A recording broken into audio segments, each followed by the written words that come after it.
மகா இரக்கமும் பரிசுத்தம் நிறைந்த எங்கள் ஆண்டவரே, இந்த பரிசுத்த நாளிலே உம்முடைய பிரசன்னம், உம்முடைய வழி நடத்துதல் எங்களோடு இருந்து எங்களை நடத்தட்டும். கரத்தில் ஒப்பு கொடுக்கிறோம். இயேசுவின் நாமத்தில் பிதாவே, ஆமேன். உங்கள் எல்லாரும் இயேசுவின் நாமத்திலே வாழ்த்தி அன்போடு இந்த காலை உடன்படிக்கை தியானத்திற்கு வரவேற்கிறேன். And you're most welcome to the Covenant of the Day. And today is 14th September 2025 Sunday. Hallelujah. இன்னொரு ஞாயிற்றுக்கிழமையை கர்த்தனம் கொடுத்து அவரை ஆராதிக்க நம்மை அழைத்திருக்கிறார். அவர் நல்லவரும் கிருபை நிறைந்தவருமாய் இருக்கிறார். Praise the Lord. சரி, அந்த பெண் கடைசியாய் இயேசுவை கூட்டத்தின் மத்தியிலே சந்திக்கிறான்னு பார்க்கிறா. அவள் நினைத்ததை, அவள் விசுவாசித்ததை, அவள் நம்பினதை செயலிலே ஆண்டவருடைய உடையை தொடுகிறாள்.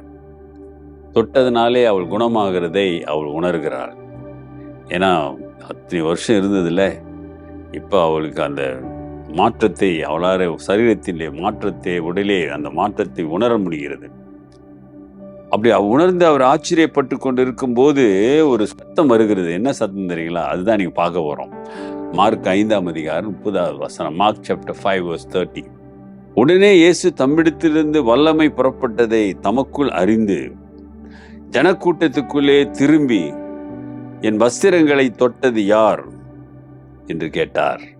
அல்லேலூயா! ஆச்சரியமான ஒரு குரல்.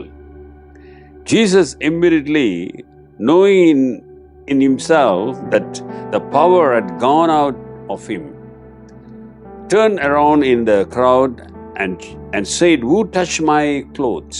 Hallelujah! யாருக்கும் தெரியக்கூடாது என்று மறைந்து ஒளிந்து வந்து அவள் தொடுகிறாள், குணமாகிறாள்.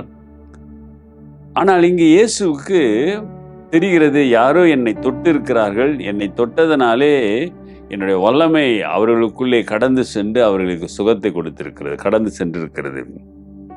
நல்லா கொஞ்சம் யோசிச்சு பாருங்க. ஆண்டவர் நீ சுகம் அடைவா என்று சொல்லல. ஆண்டவர் அவள் ஜெபத்தை அவள் ஜெபத்தை சொல்லி ஆண்டவர் கேட்கல. புரியுதுங்களா? அவள் விசுவாசத்தோடு ஏதோ நம்பிக்கையில வந்து இயேசுவை தொடுகிறாள்.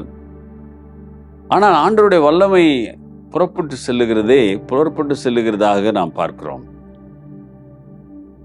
எவ்வளோ பேரா தொட்டிருப்பாங்க அவரை, நிச்சயமாக. அந்த விசுவாசமான நம்பிக்கையோடு ஒரு தொடுதல் அங்கே வேறு ஆயிரக்கணக்கான பேர்கள் மத்தியிலே அவரை தொட்டும் இடிச்சும் நடந்து போகிற சமயத்தில் அந்த தொடுதல் மத்தியிலே விசுவாசத்தோடு தொட்டா பாருங்க, அந்த தொடுதல், அந்த விசுவாசம் அவளுக்கு சுகம் கொடுத்தது. ஆச்சரியமா இருக்கு. ஆமா தானே? யோசிச்சு பாருங்க, கொஞ்சம் அர்ப்பணம் செய்து தியானிச்சு பாருங்க. இயேசு அவளை பார்க்கவில்லை, அவள் சொல்லுவதை காதால் அவர் கேட்கவில்லை.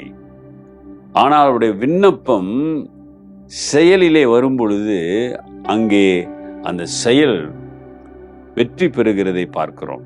அவளுடைய ஜெபத்தை கேட்கப்படுகிறது, அங்கு ஒரு அற்புதம் நடக்கிறதை பார்க்கிறான். அதாங்க இயேசுநாதர், அதாங்க ஆண்டவர் இயேசு. இந்த உலகத்தை படைத்தவர், இந்த உலகத்தின் இரட்சகர், எல்லார் மேலும் அன்பு வைத்தவர்.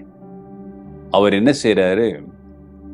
தன்னை நம்பி வர்றவங்கள ஒரு நாளும் வெறுமையாய் போக விட மாட்டார்.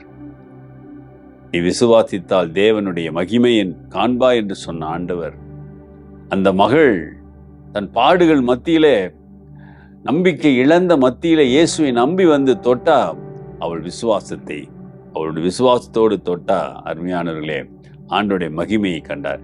ஏசாமி சொல்றார், என்னுடைய வல்லமை கடந்து போகிறது, யார் என்னை தொட்டது? பெருஞ்சன கூட்டம். திரும்பி பார்த்து அந்த கூட்டத்தை பார்த்து சொல்லுகிறார். அந்த அம்மாவுக்கு எப்படி இருந்திருக்குன்னு நினைக்கிறீங்க? சகோதரனே, சகோதரியே, ஆண்டவரை நீ பற்றி கொள்வாயானால் உன் ஜெபத்திற்கு பதில் நிச்சயமாய் கிடைக்கும். உடனே பதில் கொடுப்பார், உடனே காரியங்களை செய்வார். ஆமா, அந்த அம்மாவுக்கு உடனே அற்புதம் நடக்க வேண்டும். அந்த ஒரு நம்பிக்கையோடு தான், எல்லாத்தையும் இழந்த நம்பிக்கையில இருந்த அந்த அம்மாவுக்கு உடனே ஆண்டவர் அந்த ஜெபத்தை கேட்டார். அந்த விசுவாச தொடுதல், அப்ப ஆண்டவருக்கு தொடுதல் கூட வேறுபாடு தெரிகிறது. யாராரோ தொட்டாங்க, ஆனா ஒரு தொடுதல் விசுவாசத்தோடு தன்னை தொட்டதை அவர் அறிய முடிகிறது. அவருக்கு முன்பதாக எதுவும் மறைக்கப்படவில்லை என்பதை நீங்கள் புரிந்து கொள்ள வேண்டும்.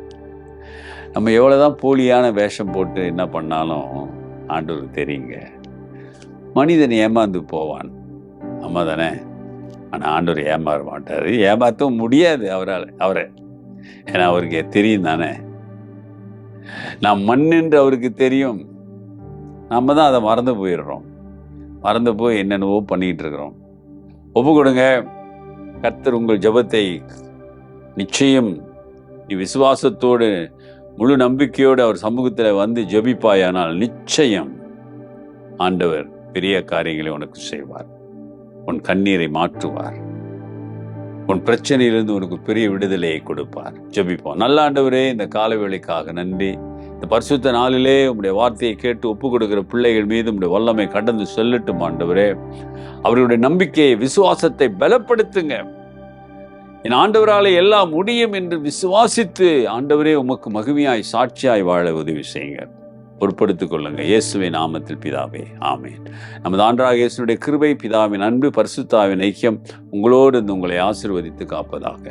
என் ஆத்துமாவே கர்த்தரை ஸ்தோத்திரி, என் முழு உள்ளமே அவர் பரிசுத்த நாமத்தை ஸ்தோத்திரி. என் ஆத்துமாவே கர்த்தரை ஸ்தோத்திரி, அவர் செய்த சகல உபகாரங்களை மறவாதே. ஆமேன், ஆமேன். டியர் பிரதர் அண்ட் சிஸ்டர், சகோதரனே, சகோதரியே, நீ விசுவாசத்தோடு ஆண்டவர் நோக்கி ஒரு அடி எடுத்து வைப்பாயானால் அவர் உனக்காக அநேக அடிகளை வைத்து உன்னை தாங்குவார். Okay, God bless.